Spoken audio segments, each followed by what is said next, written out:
बिस्मिल्लाहिर्रहमानिर्रहीम। On behalf of pearl securities आपको welcome करते हैं जी वेबिनार में। और लास्ट वीक का वेबिनार वही रिकॉल कर लेते हैं। उसमें जो टेक टॉक में हमने डिस्कशन की थी, उसमें हमने बेयरिश ट्रेंड्स की बात की थी कुछ। उसमें एक इम्पॉर्टेंट लेवल था जो कि हमने स्टॉप लॉस भी बताया था, 45,371 या 370 कहते हैं, या 400 के अराउंड का। तो वो लास्ट वीक में आपने विटनेस भी किया होगा। इसी तरह ही एक्सपोनेंशियल मूविंग एवरेज के ऊपर जो 144 के करेक्टरिस्टिक्स थे उसकी बात की थी, lower highs and lower lows के ऊपर काफ़ी डिटेल से डिस्कशन हुई। उसके बाद आरएसआई के वेरियस करेक्टरिस्टिक्स थे, उसके ऊपर काफ़ी डिटेल से बात हुई। अच्छा, इसी तरह ही आगे चलें अगर, तो इंडेक्स के ऊपर अगर हम बात करें तो इंडेक्स के ऊपर जो हाई लगाया वो 45,787 था। उसमें हमारा जो अपर साइड थी 46,200 पहली थी, और 46,700 उसको टेस्ट नहीं किया, उससे पहले ही मार्केट वापस हुई। और इसी तरह ही जब स्टॉप लॉस लेवल ब्रेक हुआ तो उसके बाद हमने मार्केट में अच्छा प्रेशर देखा और 44,275 का लो लगा। क्लोजिंग अभी भी 45,018 है, जो कि स्टॉप लॉस लेवल से नीचे है। आगे चलते हैं, आज के वेबिनार को स्टार्ट करने की तरफ जाते हैं। उसमें जो हमने लास्ट वीक जो चीज़ों को डिस्कस किया था उसको हम फर्दर डिस्कस करेंगे, और कुछ मज़ीद आगे मार्केट की जो मूवमेंट है, या आगे अगर मार्केट में कुछ होनी है तो उसके लिए जो हम पहले भी कुछ चीज़ों को डिस्कस कर चुके हैं उसको ज़रा दोबारा से डिस्कस करेंगे डिटेल में। तो जी फराज, ओवर टू जी अस्सलाम वालेकुम सर। यू। अच्छा, लास्ट वीक हमने कुछ पॉइंट्स डिस्कस किए थे और जिस बेसिस पे ये कहा गया था कि यहाँ पे पोटेंशियल स्पॉट है प्रॉफिट टेकिंग करने का और मार्केट से एग्जिट लेने का। या अगर आप लॉन्ग हैं तो 45,370 या 350 का ही आपका स्टॉप लॉस होना चाहिए। उसके बाद हमने देखा कि जैसे ही ये 45,350 ब्रेक हुआ, एक अच्छा प्रेशर देखने को मिला, एक्सट्रीम प्रेशर था मार्केट में और बहुत से स्टॉक्स जो थे वो फ्लोर होते हुए नजर आए थे। अब उसी पॉइंट को अगर यहाँ पे रखें तो ये बिफोर एंड आफ्टर वाली वीडियो बन सकती है यहाँ पे, कि अगर लास्ट टाइम जो हाईलाइट किया था कि ये मोस्ट लाइकली आपका लोअर हाई हो सकता है, और एग्जैक्टली वहीं से ही ये लोअर हाई बना है इसका। अब लोअर हाई का ये मतलब है कि जब तक आपकी मार्केट नए हाईज नहीं लगाती, ठीक है, और नए लोज लगा रही है, या जैसे यहाँ पे ये हाई था पहले तकरीबन 48,200 पे, फिर उसके बाद इसको ब्रेक नहीं किया और फिर हाई बना 47,300 का, फिर हाई बना आपका 46,000 का। सो इट मीन्स कि ये लोअर हाइज हैं और ये सीरीज चल रही है लोअर हाइज की, और यहाँ पे सीरीज चल रही है लोअर लोज की नीचे की तरफ। तो इसका ये मतलब है कि ये आपका जो सारा चलता हुआ आ रहा है ट्रेंड, ये अब आपका बेयरिश ट्रेंड है, so by definition. So by definition ये जो जब से आपका हाई लगा है जून जून से, और उसके बाद से लास्ट 6 to 7 मंथ्स में ऑलमोस्ट आपके लोअर हाइज लगा रहा है। और so we can say that ये आपका अ, ये वाला जो ट्रेंड है ये बेयरिश है डेली चार्ट्स के ऊपर यहाँ से। और दूसरी बात जो हाईलाइट की थी वो ये थी कि एक्सपोनेंशियल मूविंग एवरेज 144 जो है, ये मैं काफ़ी टाइम से इसकी सिग्निफिकेंस बताता हुआ आ रहा हूँ। और 144 ही क्यों, क्योंकि ये फिबोनाची नंबर है और इसके ऊपर अ, जो है सिग्निफिकेंस है इस टाइम, और मार्केट जो है वो काम कर रही है इसके ऊपर। अब ये 144 की मैं सिग्निफिकेंस पहले जब ये यहाँ पे था तो मैंने ये कहा था कि इंडेक्स आपका मोस्ट लाइकली इसको कैचअप करने ऊपर जाएगा, और वैसे ही हुआ था। यहाँ से बाउंस करके मार्केट इंडेक्स जो थी उसने जाके एक्सपोनेंशियल मूविंग एवरेज को पहले टेस्ट किया, थोड़ा सा करेक्ट हुआ, उसको ब्रेक किया। अब इसकी कैरेक्टरिस्टिक्स भी मैंने बताई हुई हैं कि एक्सपोनेंशियल मूविंग एवरेज 144 को जब ब्रेक करता है तो ये मोस्ट लाइकली आपके फॉल्स ब्रेकआउट्स हो सकते हैं, ये लास्ट वीडियो में भी कहा था। और ये ट्रेंड भी दिखाया था कि पहले जब ये इस तरीके से बेयरिश ट्रेंड शुरू हुआ था मार्केट का, तो ये false breakouts exponential moving average के साथ प्ले करता रहा था यहाँ पे और यहाँ पर भी। सो वैसे ही हुआ, ये अच्छा साइन नहीं है जो बार बार आपका इसको फॉल्स ब्रेकआउट दे रहा हो। जब आपके बुलिश ट्रेंड हो तो फॉल्स ब्रेकआउट्स नहीं लगते, लेकिन जब आपका बेयरिश ट्रेंड हो तो जो ब्रेकआउट्स होते हैं हाइस के करीब वो मोस्ट लाइकली आपके फॉल्स ब्रेकआउट्स होते हैं। अगेन ये अच्छा साइन नहीं है। फिर तीसरा पॉइंट, आरएसआई की मैंने कैरेक्टरिस्टिक्स बताई थी कि आरएसआई बेयरिश ट्रेंड में मुश्किल होता है कि वो आपकी ओवर कंडीशन में भी जाए, और वैसे ही हमने देखने को मिला यहाँ पे। पहले जो लोअर हाई लगा था 47,300 पे, वहाँ पे भी ये ओवरबॉट कंडीशन में नहीं गया। और अब जो कल ये जो लास्ट वीक हुआ है इसमें भी नहीं गया, अगेन ये अच्छे साइंस नहीं हैं, ये बेयरिश ट्रेंड के साइंस होते हैं।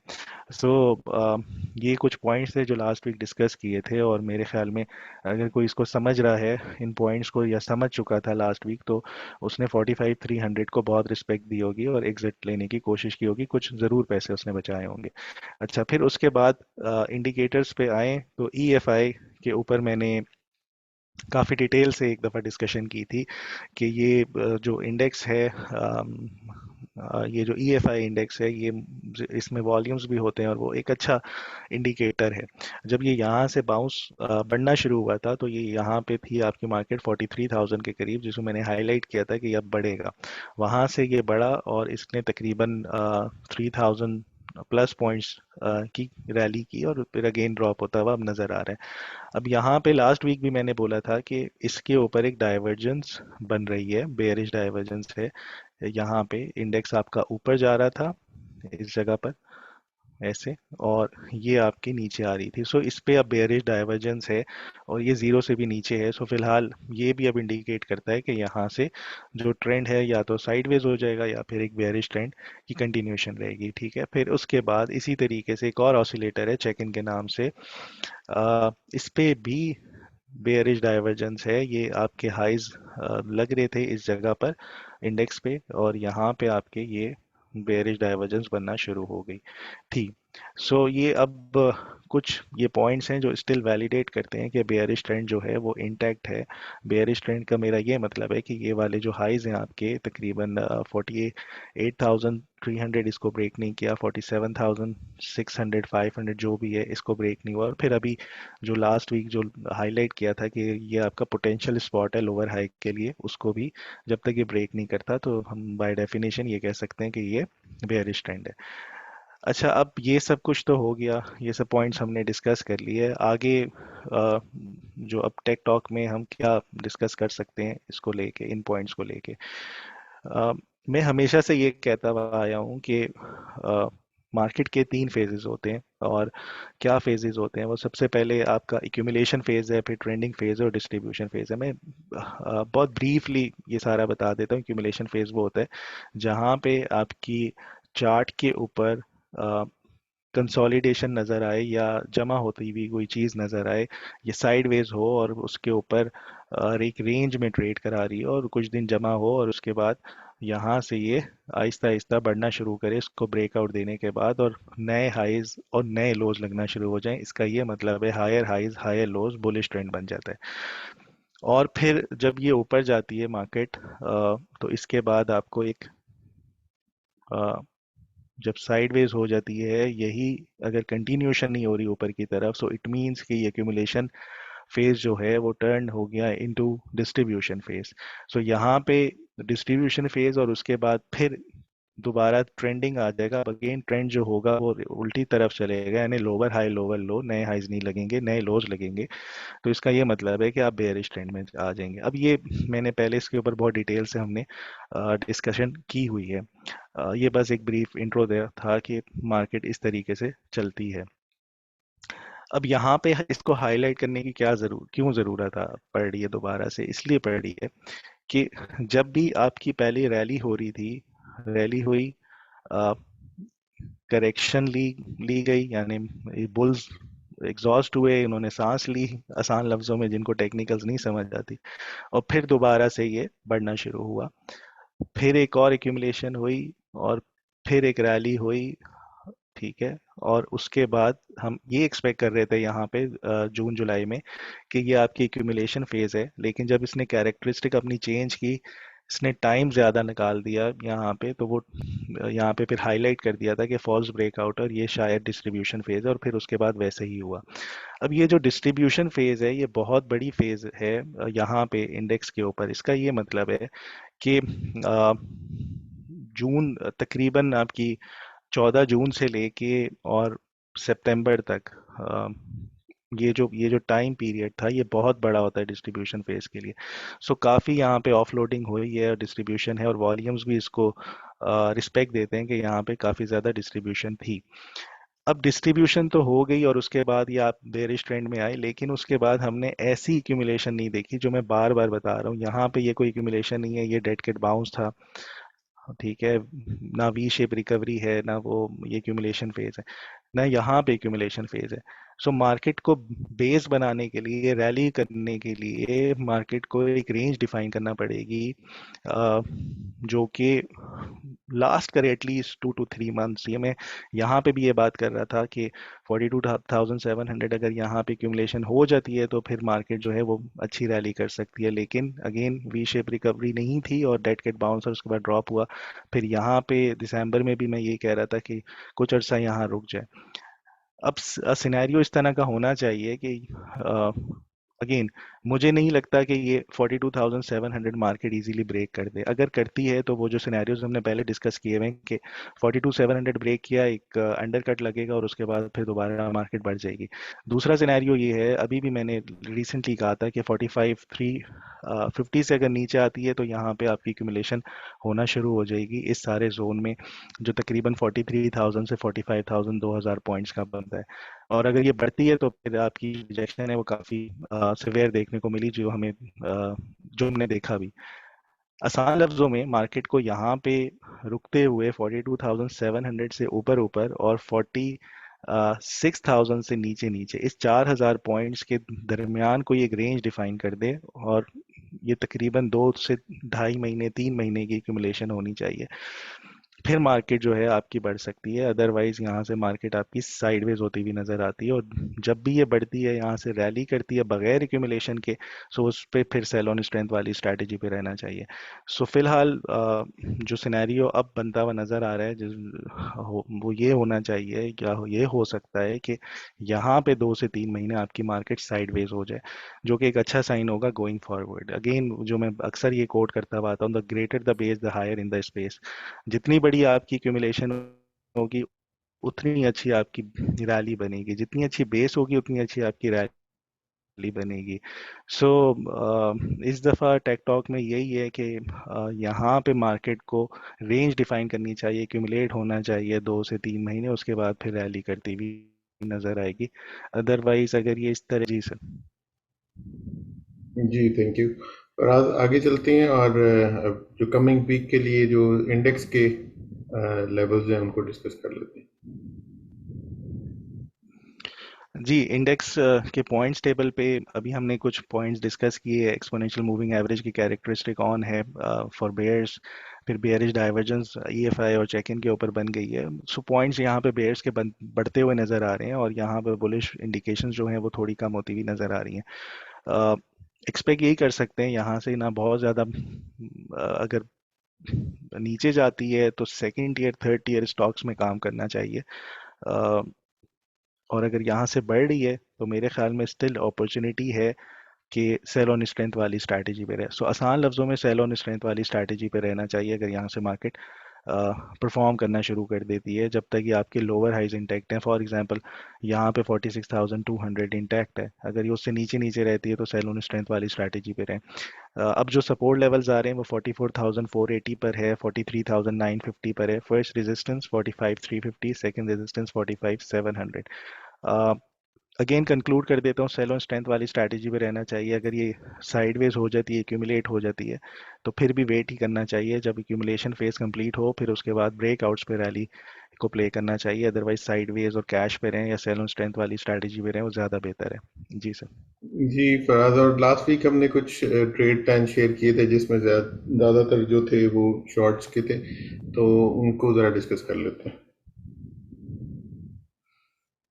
जी, सबसे पहले जो लास्ट वीक के जो हमारे ट्रेड प्लान्स थे वो शॉर्ट साइड पे थे। टेलीकार्ट का था कि अगर ये 18 से नीचे ट्रेड कर जाता है तो इसको शॉर्ट करें। 17.20 16.60 इसका टारगेट्स होंगे। 16.63 का हाई लगा। ज़बरदस्त ट्रेड प्लान रहा ये वाला, और ये अगर अ, मेरे ख्याल में ट्रेड प्लान यहाँ पे क्लोज हो जाना चाहिए। स्टिल अगर कोई इसमें शॉर्ट है तो 18.70 का ही स्टॉप लॉस रखें। फिर उसके बाद अटक रिफाइनरी, ये ट्रेड प्लान भी बहुत अच्छा रहा। दो हमारी रेजिस्टेंस को इसने टेस्ट नहीं किया, लेकिन 160 का हाई लगा था और उसके बाद ड्रॉप होता हुआ 137 तक गया। So idea was right. कि इसको सेल ऑन स्ट्रेंथ शॉर्ट करना चाहिए और उसके बाद बहुत अच्छे इसमें गेंस देखने को मिले।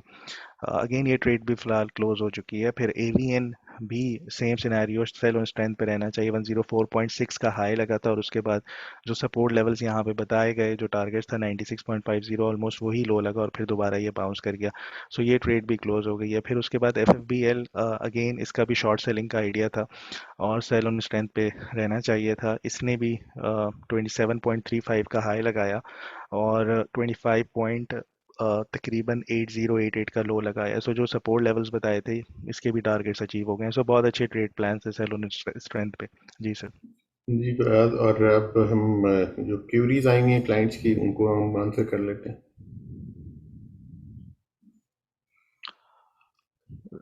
जी, सबसे पहले टीआरजी का वो है, अगेन जो हम थ्री फेजेस की बात कर रहे थे यहाँ पे भी हाईलाइट कर दूं ये का, टीआरजी को भी बताया था कि ये डिस्ट्रीब्यूशन फेज है।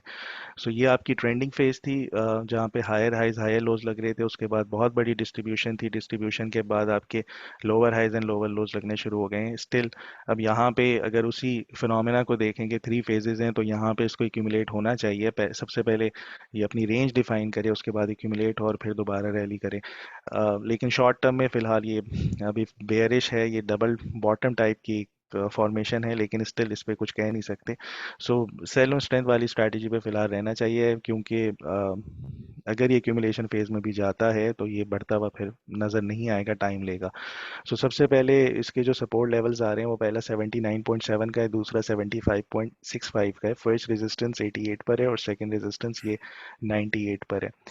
सो फिलहाल वेट एंड वॉच और एक्यूमुलेट होने दें इसको। बहुत बड़ी डिस्ट्रीब्यूशन थी तो इतनी इजीली, इतनी जल्दी एक्यूमुलेट नहीं होगा ये, और अभी फ़िलहाल इस पे सेल ऑन स्ट्रेंथ पे रहना चाहिए। फिर उसके बाद अटक रिफाइनरी, इसमें भी सेम पैटर्न है और ये डिस्ट्रीब्यूशन फेज थी और ये आपकी ट्रेंडिंग फेज थी जहाँ पे हायर हाइज हायर लोज लग रहे थे। यहाँ आपकी बेयरिश ट्रेंड था, lower highs lower lows again still intact है। ये लोअर हाई था यहाँ पे, यहाँ पे और यहाँ पे। सो अब जो इसकी शॉर्ट टर्म रेजिस्टेंस है उस पे सेल ऑन स्ट्रेंथ वाली स्ट्रैटेजी पे रहना चाहिए जब तक ये आपका 166 को नहीं ब्रेक कर देता, जो फिलहाल काफ़ी दूर नज़र आ रहा है। So first resistance 148, second 151.60, first support 138, second support 132। Wait करें, इसको भी एक्यूमुलेट होने दें। फिर इसके बाद अगर ये 166 को ब्रेक करता है तो ट्रेंडिंग मूव में जाएगा। एवीएन, इसमें एक रेजिस्टेंस आ रही है, रेजिस्टेंस जोन है ये सारा 109 से 112, स्टिल इससे ब्रेक नहीं हुआ। और ये जो फ्राइडे का हाई था ये इसने 12 जनवरी के हाई को नहीं ब्रेक किया, ये एक अच्छा साइन नहीं है। यहाँ पे 112 इसका ब्रेक होना बहुत इंपॉर्टेंट है। अगर ये नहीं होता तो ये जो है हो सकता है ये यहाँ से नीचे आना शुरू हो जाए। अब इसकी पहली रेजिस्टेंस 109,111.90, सपोर्ट आ रही है 103। अगर यहाँ पे कोई अटेम्प्ट कर रहा है 98.6 के करीब तो फिर उसका स्टॉप लॉस 94.50 का बनेगा, क्योंकि इस पर्टिकुलर ट्रेंडिंग मूव में ये जो है इसका स्टॉप लॉस फिर 94.50 का बनता है।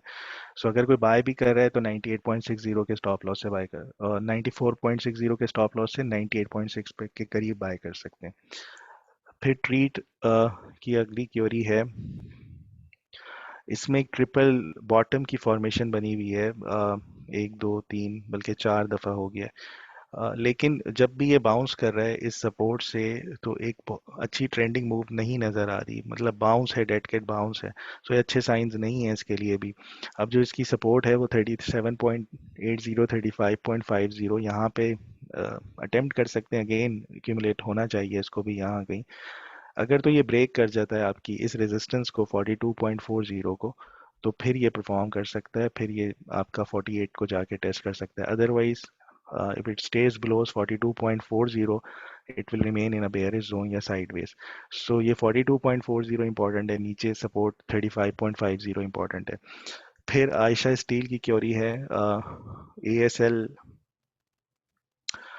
इसके लिए भी एक इम्पॉर्टेंट रेजिस्टेंस ऊपर डिफाइन हुई है 16.30।